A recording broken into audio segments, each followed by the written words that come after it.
Почитувани представници на медиумите, почитувани граѓани. Собранието донесе историска одлука. Македонија избра светла иднина наместо изолација и темно минато. Патот кон полноправно членство во Европската Унија и НАТО е отворен, а најголема заслуга за тоа имаат граѓаните. Но и 80-те пратеници во собранието кои слободно, по сопствено убедување и низ демократска постапка гласаа за иднина во ЕУ и НАТО. Историјата долго ќе го памети изборот што пратениците го направивме вчера. Донесена е одлука што ја одредува иднината на нашата земја, што ја одредува иднината на секој граѓанин и генерациите кои доаѓаат. Христијан Мицковски, Никола Груевски и раководството на ВМРО ДПМН вчера уште еднаш потврдија дека се антизападни и антимакедонски партиски фигури кои на Македонија и носат само зло, поделби, криминал и сиромаштија. Но Македонија кажа доста на поделбите создавани од Груевски, неговиот пион Мицковски и антизападното раководство на ВМРО ДПМН. Граѓаните и огромното мнозинство во собранието одбраа Македонија да го продолжи патот на интеграција и сојузништво. Пратениците се охрабрија, се одважија и донесоа одлука за иднината на државата. Создадени се услови за уште поголема поддршка во собранието за спроведување на договорот од Преспа и за членување на Македонија во НАТО и Европската Унија. Сега Македонија е уште повеќе подготвена за нејзина просперитетна европска иднина, за која сите ние се бориме и сонуваме цели 27 години. Сите ние сме дел од еден историски момент. Тој историски момент не повикува на обединување. Тоа ни е потребно како никогаш досега.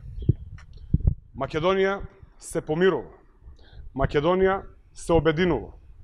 Надпартиски и надетнички. 80 пратеници ја презедоа одговорноста за овој неповратен историски чекор за иднината на државата. Време е сите пратеници да го следат тој чекор и да се приклучат. Сега е време да тргнеме заедно на патот што не води кон Европската Унија и НАТО. Така не личи. Сите заедно. Ви благодарам. Повелете, прашам. Го спомнувавте обединувањето, меѓу другото во 8-те пратеници од опозицијската ВМРО ДПМН кои што гласаа вчера го условија своето гласање практично со 4 предлози, 4 барања.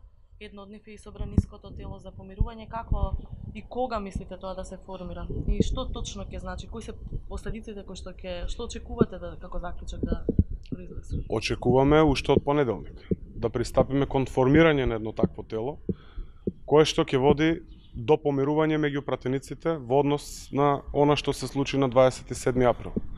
До тој момент, до неговото формирање, не би сакал да изнесувам никакви детали, да оставиме да почне целата постапка, како ќе се одвиваат ситуациите, така навремено сите ќе бидете информирани. Повелете, други прашања? Други пратеници кои најавиле да не гласат вчера. Дали очекувате на второ и трето гласање? Јас сум уште поголем оптимист после она што се случи вчера. После она надминување на личните и надпартиските интереси, верувам дека како ќе го движиме процесот, бројката на пратеници кои што ќе дадат поддршка на иднината на нашата држава ќе се зголемува.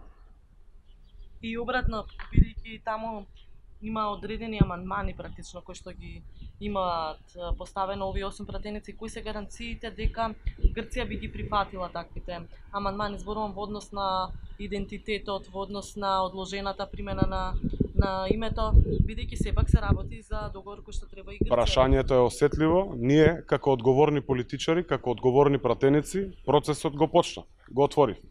Останува да дискутираме за секоја една точка која што води во функција на зачувување, на зајакнување на идентитетот. Апсолутно ќе разговараме, ќе дебатираме, ќе разговараме и со грчката страна, се со цел да донесеме нешто што е здраво, а и прифатливо за двете страни. Ви благодарам.